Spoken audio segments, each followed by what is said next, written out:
అంటే ఇంకోటి కూడా దావోస్ వెళ్ళారు, మళ్ళీ దాచుకోవడానికి వెళ్ళారు, అక్కడి నుంచి తెచ్చేది ఏం లేదని చెప్పి కొంతమంది నాయకులు మాట్లాడారు. నిజంగానే ఆ పరిస్థితి ఉందంటారా? లేకపోతే గతంలో లోకేష్ గారు నేను చెప్పారు 2,65,000 కోట్లు గతంలో తెచ్చావు, ఇంకా తేవడానికి ట్రై చేస్తామని చెప్పి ఆయన చెప్తున్నారు. ఏది నిజమంటారు దాంట్లో? ఏమండి, వీళ్ళకి ప్రభుత్వ పరిపాలన చేత కాదు, ప్రభుత్వం గురించి తెలియదు, దావోస్ ఎందుకు వెళ్తారో కూడా తెలియదు. ఎందుకంటే ఇలా బొబ్బట్ల మంత్రి ఉన్నాడు, ఐటీ శాఖ మినిస్టరు. ఎందుకయ్యా మీరు దావోస్ వెళ్ళలేదంటే అక్కడ చలి ఎక్కువగా ఉంది అందుకని మేము వెళ్ళలేదన్నారు. ఎందుకంటే వీళ్ళకి దావోస్ ఎందుకు వెళ్తారు? అక్కడ వ్యాపారం, కొన్ని కంపెనీలు, ఎంఎన్సీ కంపెనీలు ఇట్లన్నింటిని కూడా అభివృద్ధి పదంలో చేసుకుని ఒప్పందాలు చేసుకొని వ్యాపారాన్ని పెంచుకోవటానికి మీ కంపెనీలు మా రాష్ట్రానికి తీసుకొస్తే మా రాష్ట్ర అభివృద్ధి అయితే మీకు ఇంత మేము ఫెసిలిటీస్ ఇస్తామని చెప్పి వాళ్ళని ఒప్పించి అక్కడి నుంచి ఆ కంపెనీలు తీసుకొచ్చి ఇక్కడ రాష్ట్ర యువతకి భవిష్యత్తు ఇచ్చి వాళ్ళకి ఉద్యోగ కల్పనే ధ్యేయంగా ఈ ప్రభుత్వం ముందుకెళ్తుంది. దావోస్ ఎందుకు వెళ్తారో కూడా, డబ్బులు దాచుకోవటానికి వెళ్తారో, కంపెనీలు తీసుకొచ్చి రాష్ట్ర అభివృద్ధిని తీసుకెళ్ళటానికి వెళ్తారో తెలియని వాళ్ళు కూడా ఈరోజు రాష్ట్ర మంత్రులు గాను ఎమ్మెల్యేలు గాను చేశారంటే అంత సన్నాసులు చోట్ల కూడా ఇంకొకరు ఉండరు.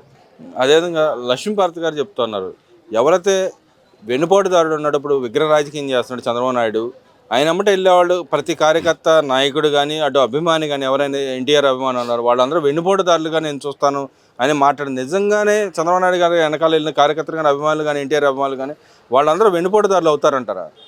ఏమండి, అసలు విశ్వనట చక్రవర్తి అన్న నందమూరి తారక రామారావు ఏమండి, ఆయన మీరు చూడండి, ఇటు శ్రీకాకుళం నుంచి ఇటు మన కడప వరకు చూసుకున్న ఒక రాముడు గాను ఒక కృష్ణుడు గాను ఆయన ఇంట్లో పూజించి ఒక దేవుడు లెక్క కొలిచారు. అట్లాంటి ఆయన మన ప్రభుత్వం పెట్టి 6 నెలల్లోనే ఆంధ్ర రాష్ట్ర ముఖ్యమంత్రి ఇందిరాగాంధీకి ఎదురు తిరిగిన ఏకైక వ్యక్తి, ప్రపంచవ్యాప్తంగా పేరు ప్రఖ్యాతులు సంపాదించుకున్న ఆయన్ని పరువు నెట్ట నిలువున ముంచింది ఎవరు?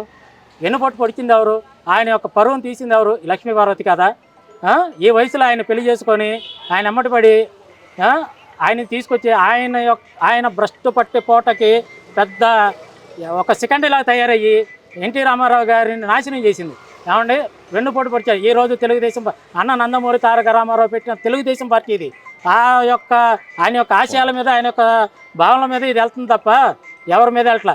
ఆ రోజు చాలా ఖచ్చితంగా చెప్పారు, నువ్వు తప్పుకుంటే అన్నగారికి పార్టీ అప్ చెప్తారు, రాష్ట్ర భవిష్యత్తును ఆయన ముందు తీసుకెళ్ళ దమ్ము సత్తా ఉంది, నువ్వు తప్పుకుంటే ఆయన నాకు కావాలని ఎమ్మటపడి ఆయనని విశ్వనాథ చక్రవర్తిని తీసుకొచ్చి రోడ్డు పాలు చేసింది నువ్వు కదా.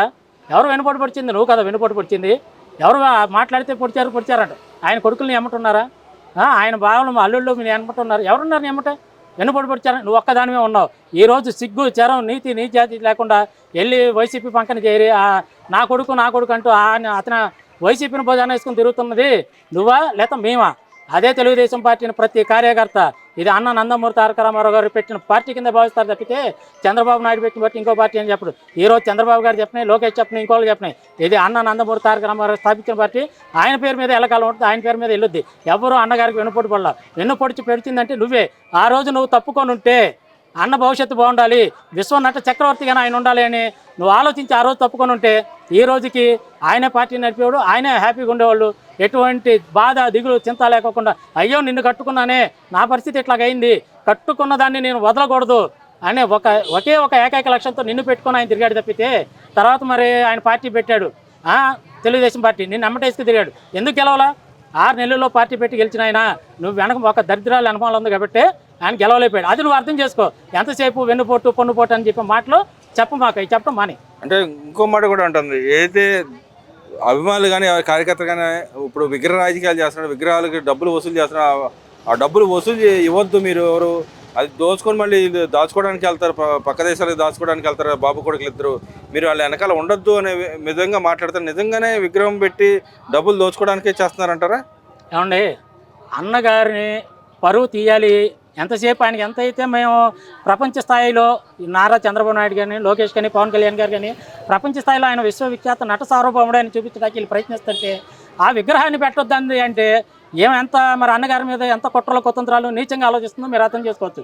అన్నగారి విగ్రహం అక్కడ అమరావతి రాజధానిలో పెట్టి ఆయన్ని ఎగ్జిబిషన్ పెట్టి ఆయన యొక్క చిత్రాలు కానీ ఆయన యొక్క మ్యూజియం పెట్టి చరిత్ర అంటే ఈ రోజు కొంతమంది ఉంటారు, రేపు కొంతమంది ఇంకో కొంతమంది ఉంటారు, కానీ ఆయన పెట్టే విగ్రహం శాశ్వతం, ఆయన యొక్క మ్యూజియం శాశ్వతం. అట్లాంటి వాటిని కూడా ఏం వద్దంటుందంటే మరి ఎంత నీచ రాజకీయాలు చేస్తుందో అన్న నందమూరి తారక రామారావు గారి మీద. మరి ఆయన పెళ్లి చేసుకొని ఆయన అనుమానం ఉందా, ఆయన యొక్క పరువు తీటాకుందా, ప్రజలు అర్థం చేసుకుంటారని చెప్పే మాటలు. ఆయనకు అభిమానం మీద కొంతమంది డొనేషన్లు ఇస్తారండి. ఇవ్వద్దని చెప్పడానికి ఏమివ్వద్దంటే అయిపోతారా? అంటే అసలు వైసీపీ నాయకులు పదే పదే మాట్లాడుతున్నారు, ఇన్ని వందల కోట్లు అసలు ఆ విగ్రహాన్ని కట్టాల్సిన అవసరం ఏముంది, అదేదో మెడికల్ కాలేజ్ కడితే బాగుంటుంది కదా అనే విధంగా మాట్లాడుతున్నారు. అసలు విగ్రహం పెట్టకూడదనే విధంగా వాళ్ళు చర్యలు ఉంటాయని ఈయన సమర్థించడానికి ఇంకో పక్కన రేపొద్దున ఈ గవర్నమెంట్ కనుక ఇనిషియేటివ్ తీసుకొని ముందుకెళ్తే అసలు కట్టనివ్వగలుగుతారంటారా? కోట్లకి ఎక్కుతారేమని అనిపించలేదు మీకు ఏమన్నా? ఆ రోజు జగన్మోహన్ రెడ్డి గారు మరి మన బందర్ రోడ్లో డాక్టర్ రాజ్యాంగ నిర్మాత డాక్టర్ బిఆర్ అంబేద్కర్ గారికి విగ్రహం పెట్టారు. దాన్ని అందరూ కూడా స్వాగతించారు. ఎందుకంటే ఆయన జాతీయ నేత. అట్లాంటి విగ్రహాలు పెడితే మనకి ఫ్యూచర్లో పిల్లలకి ఎవరేం చేశారు, ఎవరేం చేయగలిగారు అనేది కూడా వాళ్ళ సూచికగా వాటి విగ్రహాలు మనం పెడతాం. అట్లాగే మరి ఆ రోజు 450 కోట్లు ఖర్చు పెట్టుకోకుండా మరి పెట్టిన 18 మెడికల్ కాలేజీలు పూర్తి చేయొచ్చుగా. మరి విగ్రహాలు ఎలా ఎందుకు పెట్టారు అంటే వాళ్ళు పెడితే మంచి, ఎదుటోళ్ళు పెడితే చెడు. ఇదే ఎంతసేపు ప్రభుత్వం మీద బురద జల్లటాకీలు ఉన్నారు తప్పితే మేము చేసింది గొప్ప, మీరు చేసేది తప్ప అనే ఇది ధోరణి, వైసీపీ ధోరణి తప్పితే ఇంకా వేరే ఏం లేదు. దానికి ఈ లక్ష్మీ పార్వతిని భుజం మీద వేసుకొని నేను ఆయన పిల్లాన్ని, ఆయన భర్తని అని చెప్పేసి ఏమవుతో చెప్పిస్తే జనాలు ఏదన్నా నమ్ముతారు. ఎంతసేపు బురద జల్లుదాం అనే కాన్సెప్ట్ వస్తే వీళ్ళకి వేరేది లేదు, ఇంకో ఉద్దేశం లేదు. అంటే మీ కార్యకర్తలు కానీ, నాయకులు కానీ, అభిమానులు కానీ ఆ దమ్ముందా, కట్టే దమ్ముందంటారా? విగ్రహం కట్టే దమ్ముందంటారా? ఎవరు అడ్డుపడినా కూడా? ఎవరు అడ్డుపడినా విగ్రహం కడతాం ఆగదు. ఎందుకంటే ఆ రోజు జగన్మోహన్ రెడ్డికి ఒక్క అవకాశం ఇచ్చి చేశారు. రాజధాని నేను ఎక్కడే కడతాను, నా ఇల్లు ఎక్కడే పెట్టుకుంటాను, నేను ఎక్కడే ఉంటానని చెప్పేసి ఈరోజు ఇది కమ్మ రాజధాని శ్మశానం అని చెప్పేసి ఆ రోజు జగన్మోహన్ రెడ్డి రాష్ట్రాన్ని నాశనం చేశాడు 3 రోజులని. అదే మరి చంద్రబాబు నాయుడు గారు వచ్చి ఈరోజు అమరావతిని శరవేగంగా అటు పోలవరం కానీ ఇటు అమరావతి అభివృద్ధిలో కానీ శరవేగంగా ఏ విధంగా తీసుకెళ్తున్నారు. అట్లాగే రేపు అన్న నందమూరి తారక రామారావు గారి విగ్రహాన్ని కూడా ఎన్ని ఆటంకాలు వచ్చినా ఎంతమంది దుష్టశక్తులు అడ్డుపడినా కానీ ఆ విగ్రహానికి ఎటువంటి ఆటంకం కలగదు. అట్లాగే ఆ విగ్రహానికి దాతలు ఫండ్స్ ఇచ్చేవాళ్ళు కూడా ఎక్కడా కూడా వీళ్ళు చెప్పిన మాటలు నమ్మి వీళ్ళు ఏదో ప్రపంచ బ్యాంకులో దాచుకుంటారు, ఊర్లు తీసుకెళ్ళి దాచుకుంటారు. ఎందుకంటే కూడా ఇక్కడ చేసే ప్రతి పని కూడా పారదర్శకంగా ఉంటుంది. ఒక విగ్రహం కడతాకి ఎంత ఖర్చు అవుతుంది, ఈ రోజుల్లో చిన్న నెట్లో కొడితేనే మనకు పూర్తి స్థాయిలో ఇన్ఫర్మేషన్ వస్తుంది. అట్లాంటి ప్రజలు ఎవరు కూడా మూర్ఖులు కాలేరు, అజ్ఞానులు కాదు. ఎందుకంటే ఆ విగ్రహానికి ఎంత ఖర్చింది ఏంటనేది కూడా దానికి ఒక కమిటీ ఉంటుంది, పారదర్శకంగా నడుస్తుంది. దానికి సంబంధించిన బ్యాంక్ అకౌంట్ ఉంటాయి, బ్యాంక్ డీటెయిల్స్ ఉంటాయి, అవన్నీ కూడా వీళ్ళు చూసుకోవచ్చు. ఈ సంక్రాంతి సంబరాల్లో ఈ గవర్నమెంట్ అసలు brand image, AP brand image పోగొట్టిందంట కదా, డ్రగ్స్ ఆంధ్రప్రదేశ్గా మార్చిందంట కదా, విచ్చలవిడిగా మద్యం దొరికిందంట కదా. నిజంగానే సంక్రాంతి సంబరాల్లో అలా ఈ గవర్నమెంట్ చేసిందంటారా? ఈరోజు రాష్ట్ర ప్రజలు సంక్రాంతి సంబరాలు ఏ విధంగా చేసుకున్నారు, ఎంత కన్నులో పండుగ జరిగింది. ఈరోజు మనం ప్రతి పేపర్లో చూసుకుంటే ఈ రాష్ట్రానికి ఒక్క తెలంగాణ రాష్ట్రం నుంచి 3 లక్షల మంది పైగా వచ్చారు. రాష్ట్రం మొత్తం మీద 33 లక్షల నుంచి ప్రవాసాంధ్రులు బయట పనులు చేసి ఇటు చెన్నై కానీ అటు కర్ణాటక కానీ ఇతర రాష్ట్రాల నుంచి మొత్తంగా చూసుకుంటే 33 లక్షల పైచిలుక ఈ సంక్రాంతికి వచ్చారు.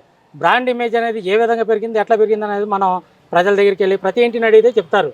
రైతుని అడిగినా, ఎవరిని అడిగినా పాడి పంటలు ఏ విధంగా పడినాయి, ఈరోజు ప్రభుత్వం గిట్టుబాటు ధర రైతులకు ఏ విధంగా ఇస్తుంది, వాళ్ళకి ఇవ్వాల్సిన పంట బీమాలు కానీ ఇన్ని కూడా రైతులకు సకాలంలో సరైన టైంకి ఈ ప్రభుత్వం ఇచ్చింది. రైతులందరూ ఆనందంగా ఉన్నారు, ప్రజలందరూ కూడా ఆనందంగా ఉన్నారు. బ్రాండ్ ఇమేజ్ దెబ్బతీసిందనే విషయానికి వస్తే వాళ్ళలాగా ఇక్కడ క్యాసినోలు పెట్టలేదు, వాళ్ళలాగా దొంగల దోపిడీ దోచుకోలేదు, వాళ్ళలాగా పబ్బులు పెట్టలేదు, వాళ్ళలాగా డ్రగ్స్ సప్లై చేయలేదు. ఏ గవర్నమెంట్లో డ్రగ్స్ ఎక్కువ సప్లై అయినాయి, ఏ గవర్నమెంట్లో గంజాయి ఎక్కువ విక్రాలు. ఆ రోజు ఆంధ్ర బ్రాండ్ ఇమేజ్ని ప్రపంచ వ్యాప్తంగా ఇది ఆంధ్రప్రదేశ్ అంటే గంజాయి ఆంధ్రప్రదేశ్ అనే స్థితికి వైసీపీ ప్రభుత్వం తీసుకెళ్ళింది. అదంతా పోయి ఈరోజు ప్రభుత్వం ముందడిగేసి అభివృద్ధి పదంలో తీసుకెళ్తుంది. ఈరోజు ప్రజలు ఆనందంగా ఉన్నారు. సంక్రాంతి సంబరాలు అత్యంత ఉత్సాహంగా ప్రజలు జరుపుకున్నారు. అంటే వాళ్ళు అంటున్నారు రైతులు కానీ ఇటు మహిళలు కానీ ఎవరో సంతోషంగా లేరు, ఇస్తాన పథకాలు ఏది ఇవ్వకుండా సంక్రాంతి సంబరాలు పేరిట దోచుకున్నారు నాయకులందరూ కలిసి, అశ్లీల నృత్యాలు ప్రవేశపెట్టారని చెప్పండి. నిజంగానే ఈ గవర్నమెంట్ అలాంటి ఎలా చేసిందంటారు? అసలు వాళ్ళకి రాష్ట్ర అభివృద్ధిని చూసి ప్రజల యొక్క ఆనందాన్ని చూసి వాళ్ళకి తట్టుకోలేక చేసే వ్యాఖ్యలు. ఎందుకంటే పచ్చ కామెరలు వచ్చినోడికి లోకం అంతా పచ్చగానే ఉంటుంది. అట్లాగే వైసీపీలో ఉన్న 4 నాయకులు మాట్లాడే వాళ్ళు కూడా వాళ్ళు ఎవరు లేరు. ఎందుకంటే వాళ్ళే అభివృద్ధిని ఒప్పుకుంటున్నారు. మన తిరుమలకి వెళ్ళిన రోజా కానీ, అంబటి రాంబాబు కానీ, లేదంటే అనంతబాబు అని వీళ్ళందరూ కూడా తిరుపతి నాడు నేడు అనేది చూసుకుంటే తిరుపతి యొక్క అభివృద్ధి ఏ విధంగా ఉంది అదొక్కటి చూస్తే చాలు. ఆంధ్రప్రదేశ్ అభివృద్ధి, ఆంధ్రప్రదేశ్లో తెలుగు వాళ్ళ యొక్క సంబరాలు, తెలుగు వాళ్ళ యొక్క పండుగలు ఏ విధంగా చేసుకున్నారనేది మనం తిరుపతి అభివృద్ధిని చూసి వాళ్ళ నాయకులను అడగండి. వాళ్ళ నాయకులు చెప్పిన మాటలను అడిగి మనం అర్థం చేసుకోవచ్చు. ఈరోజు రైతులు ఎక్కడ ఆనందంగా లేరో, ఎవరు లేరో వాళ్ళని వచ్చి చెప్పించమనండి.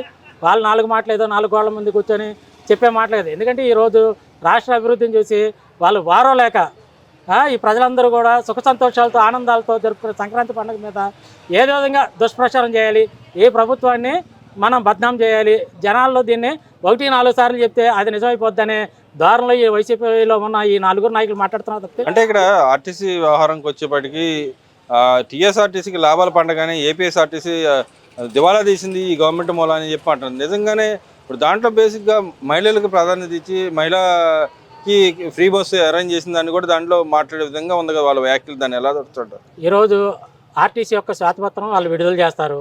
అది ఆ లాభాల్లో వచ్చిందో నష్టాల్లో వచ్చిందో వీళ్ళు చూసారా, వీళ్ళు వెళ్ళారా? ఈరోజు ఇక్కడ మహిళలకి అత్యంత సక్సెస్ఫుల్ రేట్తో మహిళలకు ఫ్రీ బస్ ఇచ్చారు. ఏమండి, వాళ్ళు సూపర్ 6 పథకాలన్నీ కూడా ఏదైతే హామీ ఇచ్చారో ప్రతి పథకాన్ని అమలు చేస్తున్నారు. ఈరోజు ఆర్థిక అభివృద్ధి పెంచుకోవటానికి, రెవెన్యూ పెంచుకోవటానికి కూడా ఈరోజు ఈ ప్రభుత్వం బయట నుంచి కంపెనీలు ఎన్ని తెస్తున్నాయి, ఎన్ని విధాలుగా దాన్ని అభివృద్ధి చేస్తుంది అనేది కూడా మనం చూస్తున్నాం. ఆర్థిక అభివృద్ధి లోటు అవుతుంది, లేకపోతే ఆర్టీసీకి లాభాలు రాలేదు అన్నదానికి వీళ్ళు రమ్మనండి, వచ్చి ఏ విధంగా లాస్ వచ్చిందో చూపించమనండి. యుఏఈ కింగ్ వచ్చారు, అక్కడ మన ప్రధానమంత్రి గారు ఆయన కలిశారు. ఆయన పెట్టుబడులు తీసుకురావడానికి ఆయన అడిగారు, ఆయన ఒప్పందాలు చేసుకున్నారు. అదేవిధంగా మన రాష్ట్ర గవర్నమెంట్ కూడా ఇవాళ ఈ దావోస్లో కూడా అదే కంట్రీకి సంబంధించిన మంత్రులతో సమావేశం అయ్యి ఇన్వెస్ట్మెంట్కి సంబంధించిన అంశాల మీద చర్చించి ఒక ఒప్పందం చేస్తుంది. దాన్ని ఎలా చూడొచ్చంటారు?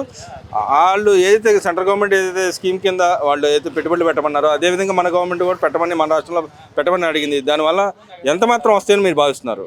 అండి, ఈ రాష్ట్ర అభివృద్ధిలో అటు కూటమి ప్రభుత్వం వాళ్ళు తగినంత ప్రయత్నాలు అయితే చేస్తున్నారు. ఎందుకంటే ఈ ప్రయత్నాలను ఏదో విధంగా అడ్డుకోవాలి, ఈ ప్రభుత్వాన్ని తూర్పారబట్టాలి, ఈ ప్రభుత్వం మీద బురద జల్లాలి అనే ఏకైక లక్ష్యంతో ఈ వైసీపీ ప్రభుత్వం కానీ, వైసీపీ ప్రభుత్వ నాయకులు కానీ, ఎందుకంటే వాళ్ళ మంత్రులకి కనీసం వాళ్ళ ప్రోటోకాల్ తెలియదు, వాళ్ళు ఎందుకున్నారో తెలియదు. ఎందుకంటే వాళ్ళకి ఉన్నదల్లా ఒక సకల శాఖ మంత్రి ఒక ఆయన ఉన్నాడు, ప్రతిదానికి ఆయన దొరుకుతాడు వస్తాడు, వీళ్ళకి ఏం తెలియదు. ఎవరు ఎందుకు వెళ్ళారు, ఎందుకు పెట్టుబడుల గురించి మాట్లాడుతున్నారు, ఏ విధంగా ముందుకు వెళ్తున్నారు అనేది అనవసరం. ఇక్కడ పెట్టుబడులు సెంట్రల్ గవర్నమెంట్తో పాటు స్టేట్ గవర్నమెంట్, మన రాష్ట్రం కూడా ఉండటం ఎలా చూడొచ్చంటారు?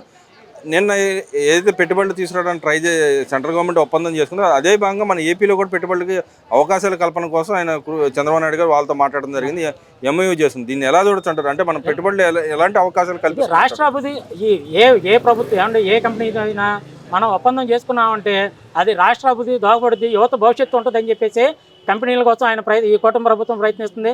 అట్లాగే మోడీ గారు కూడా ఈ కుటుంబ ప్రభుత్వంలో వాళ్ళు భాగం కాబట్టి ఈ ఆంధ్రప్రదేశ్ రాష్ట్ర అభివృద్ధిలో వాళ్ళకి కీలక పాత్ర వహిస్తున్నారు. ఇటు పవన్ కళ్యాణ్ కానీ, అటు లోకేష్ కానీ, ఇటు చంద్రబాబు కానీ, ఇటు కూటమి ప్రభుత్వం ఉన్న ప్రతి ఒక్కరు కూడా, అటు కేంద్ర ప్రభుత్వం కానీ, ఇటు రాష్ట్ర ప్రభుత్వం కానీ, మన కేంద్ర ప్రభుత్వానికి వచ్చిన దానిలో మోడీ గారు కూడా అత్యంత మొదటి ప్రాధాన్యత మనకిచ్చి ఇటు చంద్రబాబు గారిని తీసుకొచ్చి అక్కడ వచ్చిన ఎంఎన్సీ కంపెనీలు ఎవరైతే ప్రతినిధులు ఉన్నారో, దేశ ప్రతినిధులు ఉన్నారో వాళ్ళతో పాటు మన చంద్రబాబు గారు కూడా మంత్రాలు జరిపి ఆ యొక్క కంపెనీలు తీసుకురావడంలో ప్రముఖ పాత్ర వహిస్తున్నారు.